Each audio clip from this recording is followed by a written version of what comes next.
Halo, nama saya Zelita Tianandari Tasya Putri. Halo, nama aku Karnadia. Halo, nama aku Audrey Kiriaboren, biasa dipanggil Audrey. Saya dari SMK Forward Nusantara. Jadi kita ini ngebuat aplikasi untuk mental health. Jadi untuk membantu masyarakat Indonesia agar pikirannya lebih terbuka lagi kepada kesehatan mental. Jadi kesehatan mental itu bukan hal yang tabu, tapi adalah suatu hal yang harus kita pedulikan juga. Jadi bukan cuma didimin aja gitu. Jadi fitur dari aplikasi kita itu kami akan mengeluarkan fitur yang namanya jurnal. Di sana bisa ada daily journal, bisa nulis jurnal hari-hari. Terus ada mood tracker, itu bisa men-track mood per harinya. Lalu ada emergency call, itu fitur yang paling penting dari aplikasi kami, yaitu emergency call ada untuk hotline suicide prevention, Komnas Perempuan, dan lain-lain.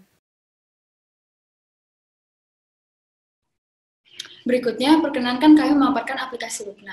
Dalam pembuatan aplikasi Lukna, kami menggunakan tools JavaScript, HTML, dan CSS.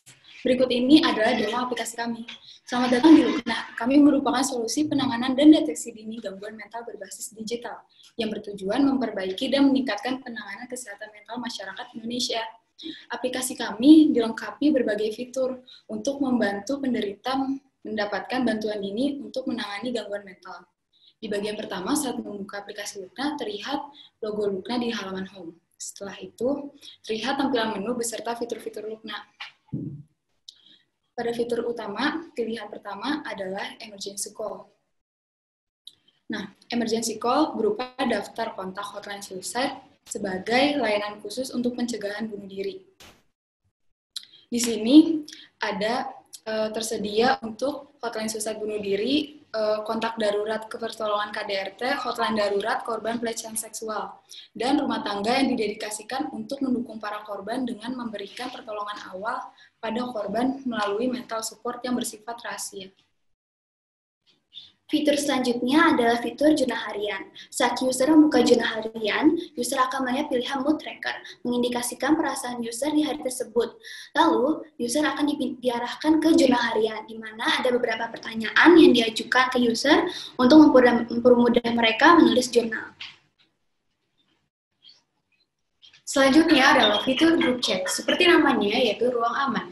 Fitur ini merupakan tempat di mana user dapat bercerita tentang keluh kesahnya dengan aman. Hal ini diatur dalam terms and condition kami yang melarang saran yang tidak diperlukan, menyalahkan, merendahkan satu sama lain, dan tidak membedakan gender, ras, dan usia. Untuk bercerita mengenai masalahnya dengan user lainnya di via WhatsApp dengan pengawasan admin. Beralih ke fitur selanjutnya, aplikasi kami juga menawarkan video call dengan psikolog. Seorang psikolog dapat bekerja sama dengan psikiater atau dokter untuk menangani sebuah masalah kesehatan mental. Tidak hanya itu, seorang psikolog juga memiliki peran lain untuk mencari solusi mengenai permasalahan atau penyebab soal. Dan pertemuan selanjutnya bisa bertemu secara langsung, dan juga pertemuan dapat dijadwalkan oleh Google Calendar. Selanjutnya itu adalah fitur pill tracker, sebuah fitur tambahan untuk mengingatkan user meminum obat yang diresepkan oleh dokter atau psikiater. Dengan menambahkan tanggal dan waktu, hal ini penting bagi mereka yang mengalami gangguan mental dan membutuhkan perawatan medis seperti penderita bipolar, OCD, attention deficit hyperactivity disorder, dan yang lainnya. Fitur ini juga bisa digunakan untuk reminder obat-obatan lainnya. Yang terakhir adalah fitur monitor kesehatan.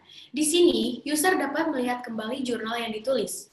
Pada dasarnya, melakukan jurnal memberikan ruang bagi kita untuk mempraktikkan mindfulness atau berfokus dengan apa yang dimiliki saat ini. Kita dimampukan untuk mengevaluasi mengenai sisi positif maupun negatif dari berbagai pengalaman, serta melihat permasalahan secara lebih jernih dan belajar dari kesalahan masa lalu.